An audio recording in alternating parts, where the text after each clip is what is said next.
नमस्कार दोस्तों, आप सभी का सिविल सर्विसेज ड्रीम पर बहुत बहुत स्वागत है। इस वीडियो में हम लोग देखेंगे UPSC civil services mains exam 2023 का जीएस का फर्स्ट पेपर।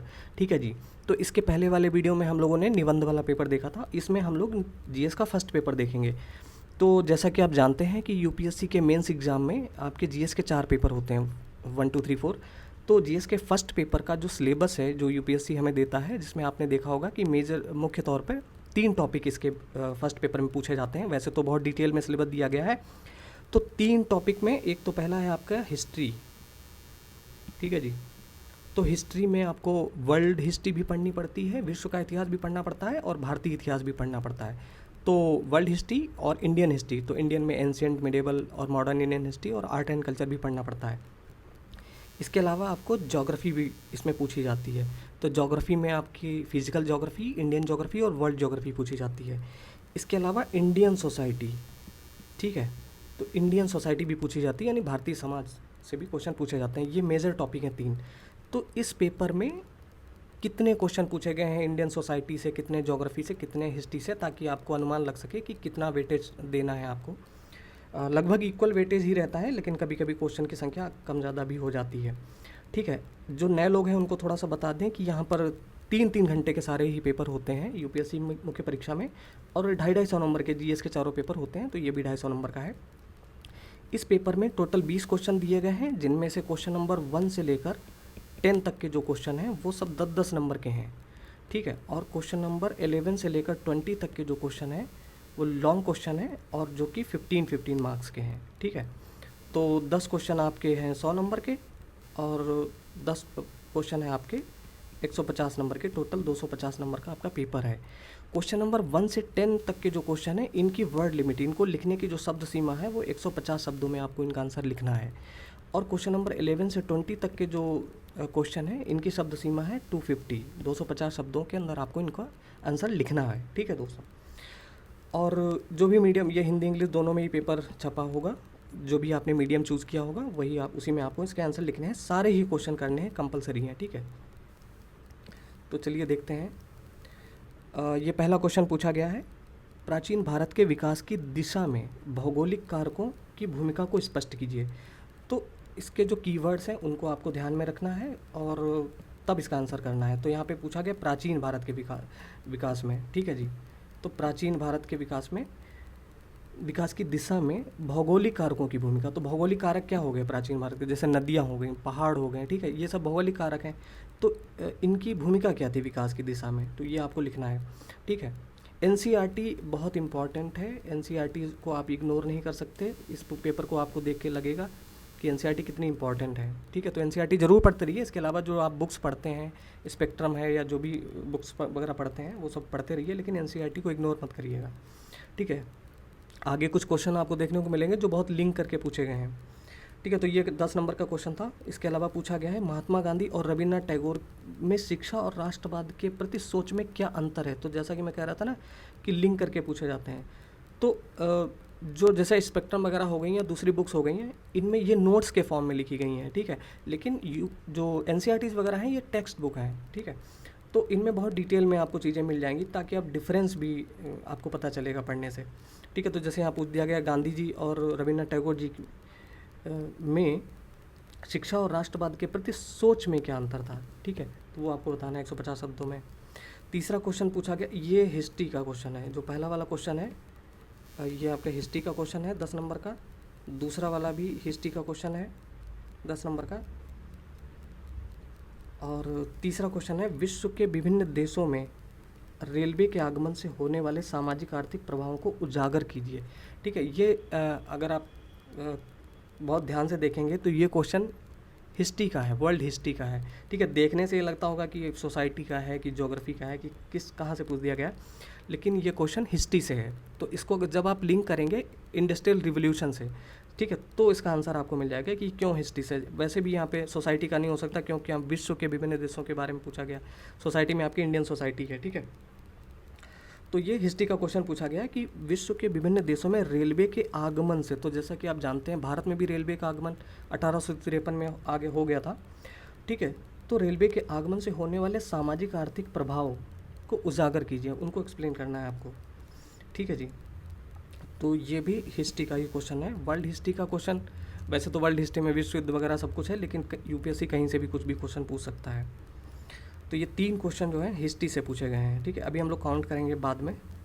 इसके बाद क्वेश्चन पूछा गया है, उष्णकटिबंधीय देशों में खाद्य सुरक्षा पर जलवायु परिवर्तन के परिणामों की विवेचना कीजिए। तो उष्णकटिबंधीय देशों में खाद्य सुरक्षा पर जलवायु परिवर्तन के परिणाम, उसकी विवेचना आपको करनी है। तो ये ज्योग्राफी का क्वेश्चन है 10 नंबर का। इसके बाद है क्वेश्चन, आज विश्व ताजे जल के संसाधनों की उपलब्धता और पहुंच के संकट से क्यों जूझ रहा है। तो ये आसान क्वेश्चन है, आप इसको लिख सकते हैं, ये भी ज्योग्राफी से ही पूछा गया है। इसके बाद है, फ्यॉर्ड कैसे बनते हैं, ठीक है।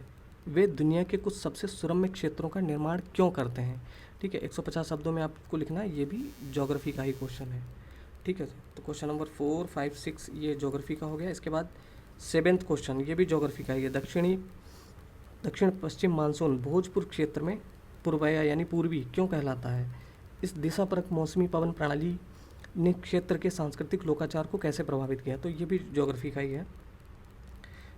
इसके बाद क्वेश्चन है, क्या आप सोचते हैं कि आधुनिक भारत में विवाह एक संस्कार के रूप में अपना मूल्य खोता जा रहा है। ये इंडियन सोसाइटी का क्वेश्चन है, ठीक है। ये इंडियन सोसाइटी का क्वेश्चन है। तो ये 4 क्वेश्चन जो है ऊपर ये ज्योग्राफी के थे शॉर्ट वाले। इसके बाद ये इंडियन सोसाइटी का है कि क्या आप सोचते हैं कि आधुनिक भारत में विवाह एक संस्कार के रूप में अपना मूल्य खोता जा रहा है, ठीक है। मूल्य खोता जा रहा है, आप न्यूज़पेपर वगैरह में पढ़ते होंगे, बहुत सारी आपको न्यूज़ देखने को मिलती है, जैसे लिव इन रिलेशनशिप वगैरह ये सब आधुनिक भारत में आ गई हैं। तो उसका प्रभाव से विवाह जो है एक संस्कार के रूप में अपना मूल्य खोता जा रहा है, ठीक है। और भी बहुत सारे कारण हैं, वो आप लिख सकते हैं। इसके बाद में भी ये भी सोसाइटी का ही क्वेश्चन है, जहाँ पे पूछा गया है कि भारतीय समाज में नव युवतियों में आत्महत्या क्यों बढ़ रही है, स्पष्ट कीजिए, ठीक है। बहुत इंपॉर्टेंट टॉपिक है, इससे क्वेश्चन पूछा गया है। फिर पूछा गया, बच्चों को दुलारने की जगह अब मोबाइल फ़ोन ले ली है, ठीक है। बच्चों के सामाजिकरण पर इसके प्रभाव की चर्चा कीजिए। तो ये भी इंडियन सोसाइटी से ही क्वेश्चन पूछा गया। तो ये यहाँ से 3 क्वेश्चन ये इंडियन सोसाइटी के दिख रहे हैं, तो 10 नंबर के।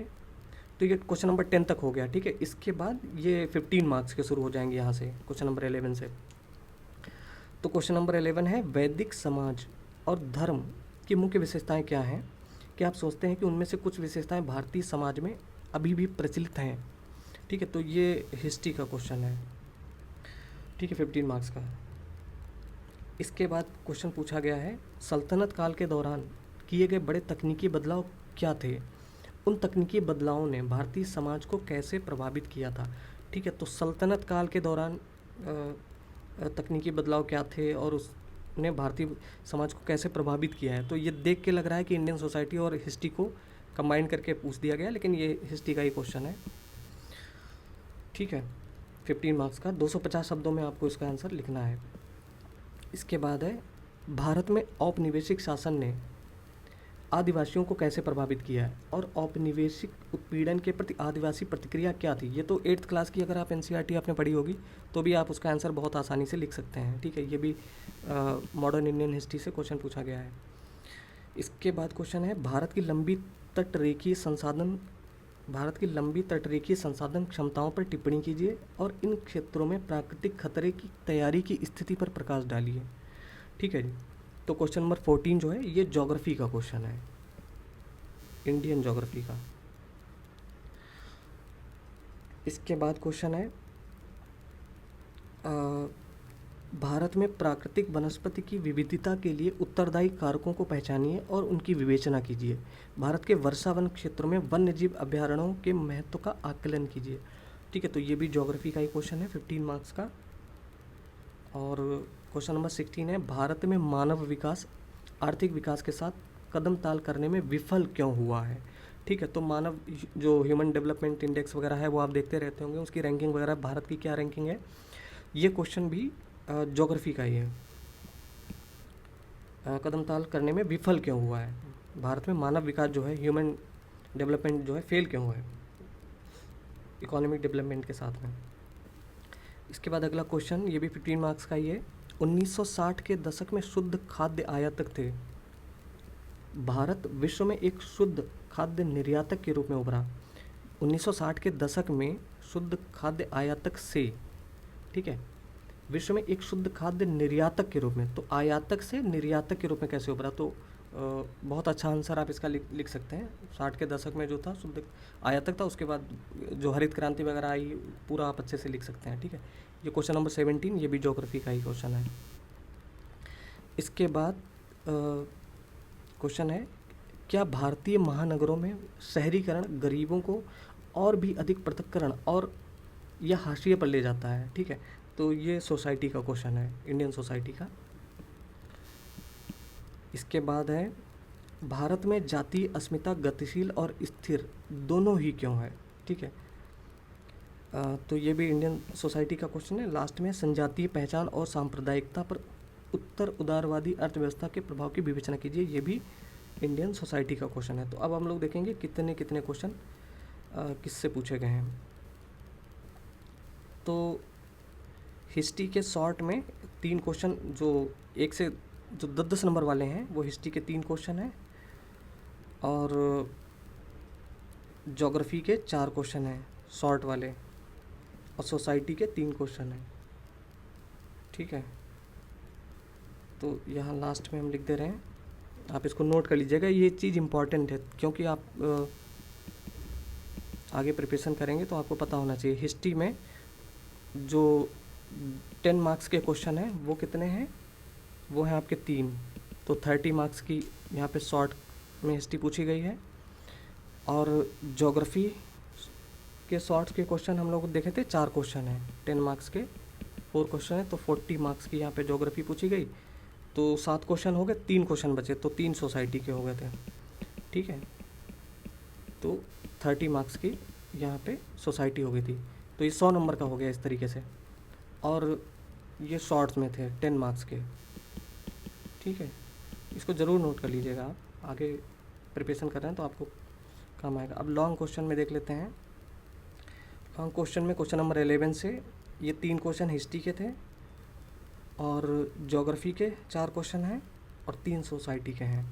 ठीक है, तो 15 मार्क्स के जो क्वेश्चन हैं उसमें आपके हिस्ट्री के कितने हो गए, हिस्ट्री के हैं 3 क्वेश्चन, 15 मार्क्स के हैं, तो 45 मार्क्स के यहाँ पे लॉन्ग क्वेश्चन हो गए हिस्ट्री के। ज्योग्राफी के हो गए आपके 4 क्वेश्चन देखे थे हम लोगों ने, तो 60 मार्क्स के यहाँ पे लॉन्ग क्वेश्चन ज्योग्राफी पूछ दिया गया। और सोसाइटी के यहाँ पर 3 क्वेश्चन थे, तो 45 मार्क्स के। तो टोटल अगर आप देखा जाए, टोटल हिस्ट्री के कितने हो गए, हिस्ट्री के यहाँ पे 30 मार्क्स की हिस्ट्री ये थी, और 45 की ये, तो हिस्ट्री 75 मार्क्स की पूछी गई है। ठीक है जी। ज्योग्राफी 40 और ये 60, 100 मार्क्स की ज्योग्राफी पूछी गई है। ठीक है, और इंडियन सोसाइटी जो है आप वो 30 और 45, 75 मार्क्स की पूछी गई है।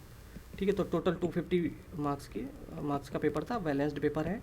ठीक है, तो ये आप देख सकते हो, कभी कभी ज्योग्राफी का मतलब वेटेज कम हो जाता है, हिस्ट्री का ज़्यादा हो जाता है, यही देखने को मिलता है, लेकिन लगभग ऐसे ही रहता है। ठीक है, तो इस तरीके से आप अपनी प्रिपरेशन करें, जैसे किसी भी टॉपिक को हल्के में ना लें, जैसे कि सोसाइटी है उसको इग्नोर ना करें। ठीक है, उतनी ही सोसाइटी, इंडियन सोसाइटी से क्वेश्चन पूछा गया है, ये बहुत इंपॉर्टेंट है यहाँ पे। उतने ही मार्क्स की इंडियन सोसाइटी पूछी गई जितने मार्क्स की इंडियन हिस्ट्री, मतलब हिस्ट्री से क्वेश्चन पूछे गए हैं। ठीक है, तो इस बात को आपको ध्यान में रखना है। इसके बाद हम लोग सेकेंड पेपर भी देखेंगे। अगर ये पूरी PDF आप डाउनलोड करना चाहते हैं तो आप हमारे टेलीग्राम चैनल से डाउनलोड कर सकते हैं, लिंक नीचे डिस्क्रिप्शन में आपको मिल जाएगी दोस्तों। ठीक है, तो इस वीडियो में इतना ही, जल्द ही मिलते हैं, तब तक के लिए नमस्कार, जय हिंद।